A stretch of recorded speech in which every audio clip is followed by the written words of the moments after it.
kulit kaki. Kulit kaki butut kepala. Iya kulit. Kalau kulit sih ada dalilnya ya Pak ya. Man ba'a jildal udhiyati fala udhiyata lahu. Barang siapa yang menjual kulit hewan kurban, maka tidak ada kurban baginya. Bolehkah kulit dijual? Kalau memang menurut Imam Abu Hanifah hasil penjualannya kita bagikan kepada fakir miskin, itu boleh. Tapi kalau hasil penjualannya kita ambil, nah itu yang dimaksud oleh hadis tersebut. Tapi menurut imam yang lain, ya udah semuanya sedekahkan. Bahkan dulu Nabi SAW pernah beliau itu kurban 100 ekor unta. 60 beliau potong sendiri, 40-nya menyuruh Ali bin Abi Thalib dan tim.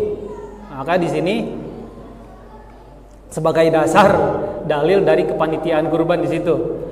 Nah, makanya semua dari pelananya, dari aksesoris yang ada di unta tersebut, dari mulai kulit apa segala macam, maksudnya kulit buat tunggangan apa, bantalan gitu ya, buat duduk orang. Semua dari hewan kurban tersebut dibagikan dan tidak ada yang diberi kepada orang yang membantu memotong itu sedikit pun dari hewan kurban tersebut sebagai upah gitu. Jadi semuanya disedekahkan semuanya, termasuk kakinya, termasuk kepalanya, termasuk buntutnya. Maka kalau kaki, buntut, kepala tersebut harus diberitahukan dulu kepada pengkurban. Ini gimana Bapak, mau ambil gak? Gitu. Ya, misalkan kata dia mau saya hadiahkan. Nah ini kan masalahnya patungan. Nah bingung lagi kan. Artinya kalaupun misalkan kaki, buntut, dan kepala, jangan sampai itu diberikan kepada panitia sebagai upah. Kalau panitia tersebut merupakan bagian dari orang yang berhak untuk menerima hewan kurban tersebut, ya berikan kepada dia. Kalau dia miskin berarti sebagai sedekah. Kalau dia orangnya orang mampu berarti sebagai hadiah. Nah, gitu aja kan. Itu Pak. Asalkan jangan sebagai upah. Gitu. Baiknya untuk panitia seperti ini selalu jadi masalah setiap tahun. Baiknya Pak, panitia itu harusnya ya sudah, dia hanya jasa potong dan jasa untuk menguliti sampai menyacah segala macam. Ada 7 orang, kan 7 orang ya satu sapi. Nah, bagi 7 udah kasih kepada pengkurban, terserah dia mau dikasih ke bagusnya kan gitu. Baiknya sapi 1 dipotong oleh panitia. Panitia sudah dapatlah istilahnya ya uang lelah di situ. Nah, maka dibagi 7. Nah, yang 7 kantong ini, 7 kantong besar ini dibagi sama pengkurban. Ini punya Pak Domon, ini punya Pak Maskuri, ini punya Pak Bambang. Ya, silahkan terserah dia mau dibagikan kemana. 1/3 untuk dia makan sendiri, 2/3-nya untuk dia sedekahkan atau hadiahkan. Nah, baiknya kan seperti itu. Ya. Tapi rata-rata si pengkorban itu kan sudah menyerahkan ke panitia. Iya. Panitia sebagai wakil kan di sini berarti. Nah, itu gimana?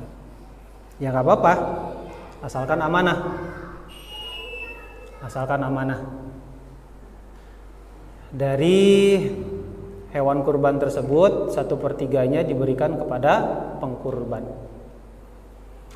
2/3 dari bagian 7 orang itu berarti kita yang jadi wakil pengkurban untuk kita sedekahkan atau bagikan kepada fakir miskin.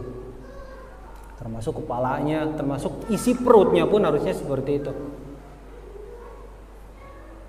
Ya, isi perutnya pun kan merupakan bagian dari hewan kurban kan, jangan dibuang, bersihin itu, bersihin, betul-betul bersih,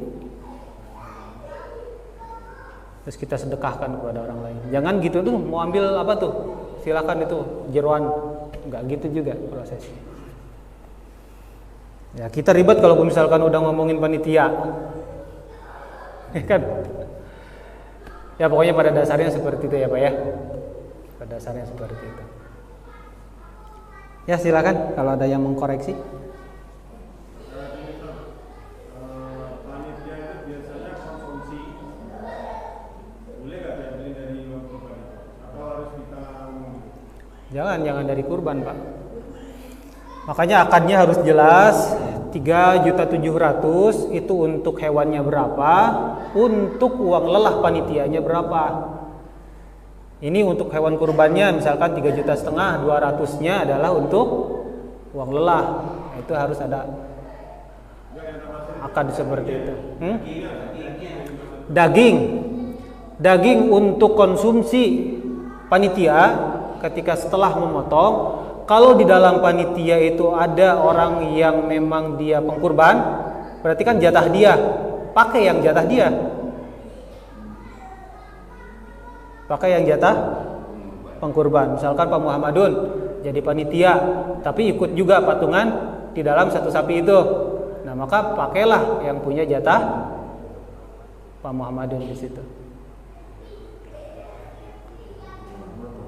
Ya.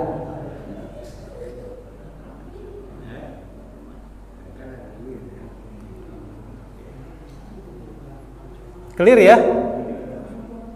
Ada lagi Bapak yang menanyakan?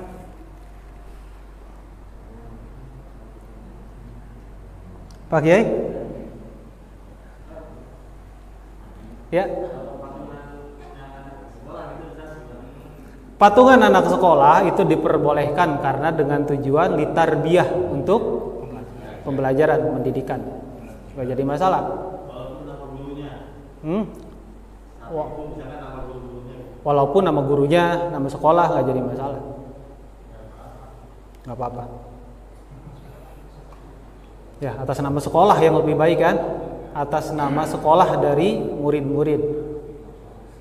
Lah kan harus satu orang, ya udah ribet banget itu. Udah itu litarbiyah. Dan kita pun Pak, kalaupun misalkan kita mau kurban kambing, aduh cuma ada duit 2 juta, kambing paling murah 3,5 juta.